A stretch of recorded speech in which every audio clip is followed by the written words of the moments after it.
कुनै समय युट्युबमा विजय साई भन्ने व्यक्तिको चर्चा एकदमै चलेको पाइन्थ्यो। त्यो समयमा विजय साई आफूलाई मेमोरी किङ हुँ भनेर भन्थे।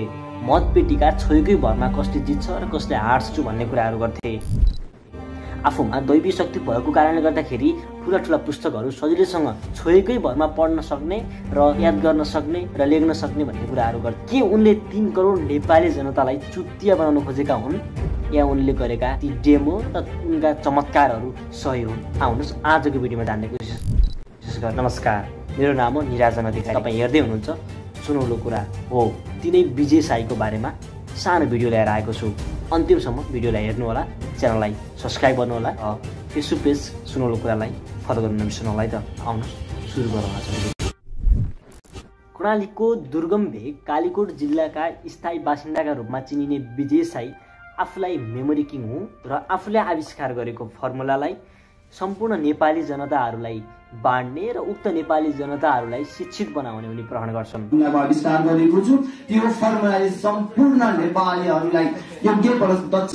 योसम्म 2076 सालको कुरा हो। त्यतिखेर उनी आफूले मेमोरी किङ भनिएको विधामा champion book of old record राखेको भन्दै भाग्य न्युपानेको च्यानलबाट उनी सार्वजनिक हुन्छन्।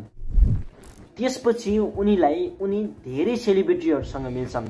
कहिले कलाकारसँग मिल्छन्, कलाकारसँगै डेमो देखाउँछन्, कहिले प्रधानमन्त्रीसँग मिल्छन् त कहिले पत्रकारहरूसँग मिलेर डेमो देखाउँछन्। त्यस्तो सेलिब्रिटीहरूसँग मिल्दै जाँदाखेरि उनी एकदमै धेरै चर्चित भइसक्छन्। उक्त चर्चाको त कुरै गर्न सकिँदैन। सबै नेपाली जनताहरू उनलाई चिन्न थाल्दछन्। विजय साई भन्ने व्यक्तिकै हाम्रो लागि एकदमै ठुलो व्यक्ति हो भन्ने कुरा नेपाली जनतामा बसिसकेको हुन्छ। त्यति चर्चाको शिखरमा पुगेका विजय साईलाई उनको चमत्कार देखेर ऋषि दमलाले आफ्नै जनता जान्न चाहन्छन् कार्यक्रममा उनलाई निमन्त्रणा गरे र उनी त्यहाँ पुगे। ऋषि दमलाकै कार्यक्रममा उनले डेमो देखाए।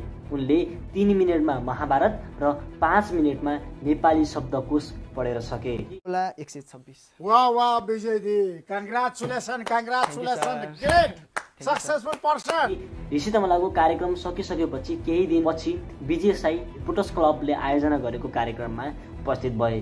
त्यहाँ अरूले ल्याएको किताबहरू पढ्ने र अरूले ल्याएको किताबबाट नै क्यामेराको अगाडि नै डेमो देखाएर प्रश्न पार्ने भन्ने कुराहरू अरू जनताहरूले गरे। तर विजय साईले त्यो कुरा माने। आफूले ल्याएको किताबहरू पढ्ने भन्ने कुराहरू गरे र उनी आफूले ल्याएको किताबहरू पढेर यसरी डेमो देखाउन।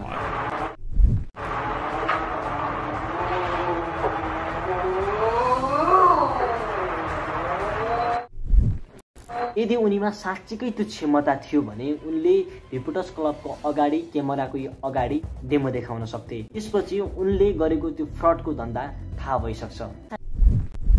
साईले एससीमा बिप्लस ल्याएका र 18 देखि 20 घण्टासम्म पढेर उनले +2 मा कलेज टप गरेका कुराहरू बताउँछन्। त्यही समयमा उनले एउटा फर्मुला आविष्कार गरे, जुन फर्मुलाको नाम उनले द विजय साई फर्मुला राखे। त्यही फर्मुलाहरू नेपाली जनताहरूलाई सिकाएर विश्व सामु शिक्षित बनाउँछु भन्ने कुराहरूको प्रण गर्न थाले। नेपाली जनताहरूलाई साँच्चै यो शिक्षित बनाउँछु। विजय साई एक ठग हुन् भन्ने कुराहरूको प्रमाणित भइसक्छ।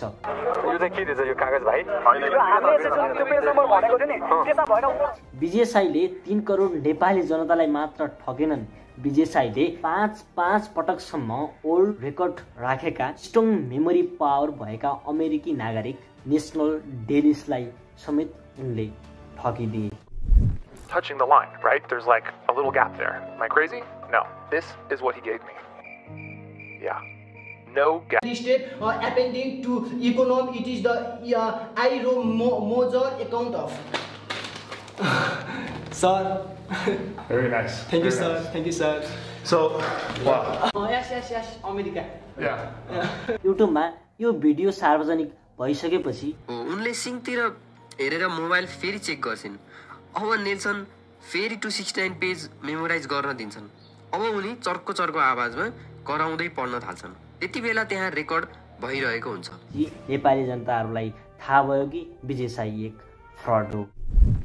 अहिलेको युगमा सामाजिक सञ्जालले हामीलाई एकदमै धेरै माथि पुर्याइरहेको देख्न सकिन्छ। सामाजिक सञ्जालमा हामी राम्रा कुराहरूलाई कम र नराम्रा कुराहरूलाई बढी हेर्नेले गर्दाखेरि हामी नेपालीहरू एकदमै तल्लो स्तरका भइसकेको हामी पाउँदछौँ। हाम्रो कन्टेन्टहरू एकदमै धेरै फरक हुन्छ। हामी कुनै विषयवस्तुभन्दा कहिले बाहिर गएर कन्टेन्टहरू बनाइदिन्छौँ, कहिले विषयवस्तु नै नआउने खालको कन्टेन्ट बनाइदिन्छौँ। मान्छेहरूको मानसिकतालाई नै एकदम कमजोर हुने खालको कन्टेन्टहरूले गर्दाखेरि सामाजिक सञ्जालको दुरुपयोग गरिरहेका छौँ कि जस्तो पनि लागिरहेको छ।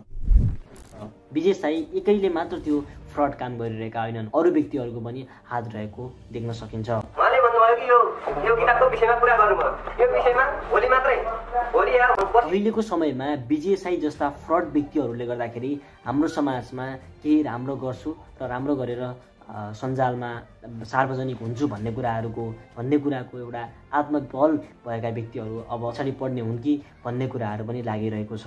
किनभने विजय साई फ्रड निस्के, अरू पनि राम्रो सोच भएको व्यक्ति यदि सामाजिक सञ्जालमा आयो भने यो पनि फ्रड हो है भन्ने खालको हामी नेपाली जनतामा पक्कै पनि भाव हुनेछ। राम्रोसँग खोज अनुसन्धान गरेर मात्र रिपोर्टहरू तयार गर्नुपर्छ। आउँछ म सबै गर्न सक्छु, म एउटा मेमोरी किङ हुँ भन्ने भनाइलाई मात्र सीमित राखेर हामीले कसैलाई सामाजिक सञ्जालमा ल्याउनु हुँदैन। अहिले 2 महिना अगाडि मात्र एउटा भिडियो सार्वजनिक भयो। त्यो भिडियोमा विजय साईले आफ्नो राष्ट्रिय गान पनि नभनेको कुराहरू यो भिडियोमा हेर्न सक्नुहुन्छ। विजय सर मेमोरी किङ हुनुहुन्छ, राष्ट्रिय गान बताइदिनु फेरि। कारणले गर्दाखेरि हामी कुनै पनि भिडियो बनाउँदाखेरि त्यसलाई खोज अनुसन्धान गरेर मात्र भिडियो बनाउने र सामाजिक सञ्जालमा सार्वजनिक गर्ने भन्ने कुराहरूको ग्रहण गर्दै आजको भिडियो यहीँ समाप्त भएको घोषणा गर्छु। हस्त नमस्कार। विजय साई।